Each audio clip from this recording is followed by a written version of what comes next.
In this video, we'll discuss about switch your perspective. Oftentimes, people feel that their focus is not under their control. You may have had the same suspicions about yourself. But the truth is that what you focus on is what you experience. If you spend too much time focusing on things you don't need, your mind gets caught in a web. You try to multitask, switch from one thing to the next, or simply end up putting things off. And with time, it becomes hard to break out of the habit of switching and being distracted all the time.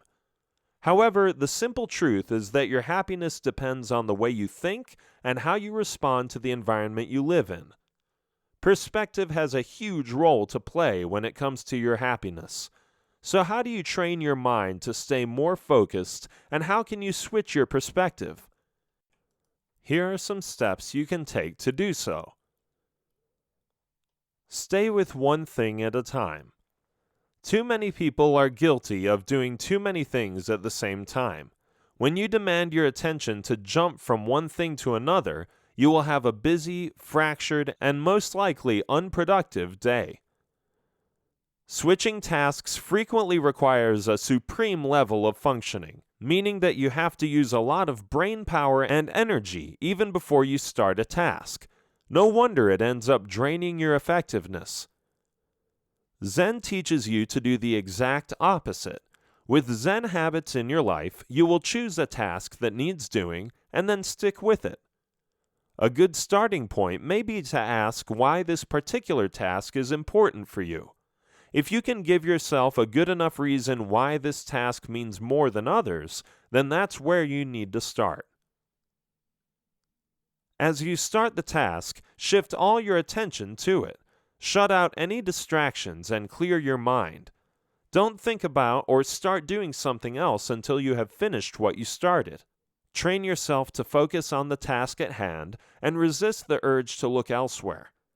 This practice will keep you steadily grounded in the present and let you give your best to whatever task you choose to do. This rule is applicable to even the most simple of things. For instance, when you eat, just eat. When you pour water, just do that. When you go walking, just walk.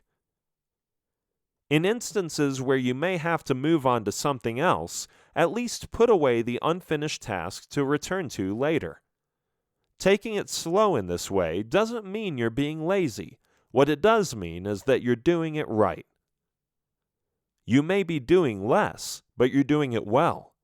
On the way, you'll have to deal with everyday distractions, like the digital world, for instance. In fact, there is now a lot of research pointing to the fact that digital distractions are making people not only dumb, but also twitchy. Not only does this concern stop you from concentrating, it also stops you from resting, both of which are equally damaging. Focus on the process.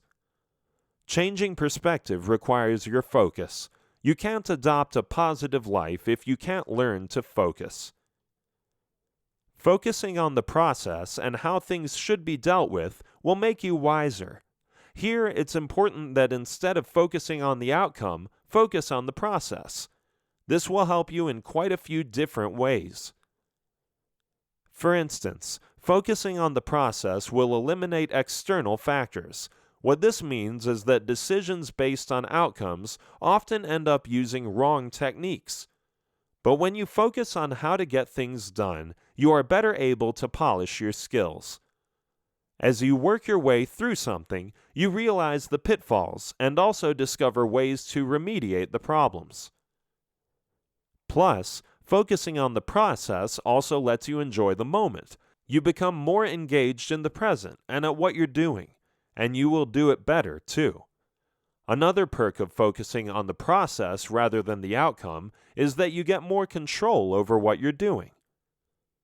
In other words, you don't have control over the outcome, but you do have control over the process. When you give something your best, the outcome is likely to be good as well. If anything, focusing on the process will make you more confident in the way it lets you learn skills. These skills will make you better at decision making. You will have fewer worries about the future, and your focus will be on the present. To better focus on the process, engage in only one thing at a time. Do the work slowly and deliberately. This doesn't mean lazily, only that you need to take your time and move purposefully. When doing so, make your actions deliberate instead of random. There is also a need to put space between things. What this means is that try not to schedule things too close together, but leave some gaps in between. This will give you a more relaxed structure to work with. It will also provide some wiggle room if one task takes longer than expected. The whole point of Zen is to enjoy what you're doing, so try not to rush through your life. Don't rationalize. Rationalization is defined as something where you apparently come up with rational explanations for certain behaviors. The point is to make that behavior seem optimal, even when it's not. However, the same definition could also lead you to conclude that rationalization essentially is the act of making excuses. Either way, rationalizing doesn't always help, which is why you need to avoid it. When you want to incorporate Zen habits into your life, you need to stop making excuses. As you've seen earlier, Zen does require a certain degree of discipline. So while missing one day of meditation won't derail your progress much, making it a habit certainly can. The biggest problem with skip days like these is that they eventually lead to quitting or giving up. The one-time exception then becomes the rule. Such getting off track can make it very difficult to get back on track. That's why Zen encourages establishing a daily routine, as we will see in an upcoming chapter. For now, let's talk a bit more about rationalization. You use rationalization when you try to justify less than optimal behavior or feelings. So what you're doing is finding a way to distort facts to make things appear better than they actually are. Here's something to think about. You say you're going to follow a diet plan, but that only lasts the first 3 days. Or you have every intention of going to the gym since you got a membership, but only do it once. So what happens here? A few possibilities could be that you aren't serious about it, you forget why it's important, or it becomes too difficult. You may also give up in disappointment, or you start to rationalize. When something becomes difficult, your mind rationalizes, telling you it's okay if you skip something once, or it's okay to have just one more since you worked so hard for it. While this may all sound reasonable, it starts to sabotage your plans.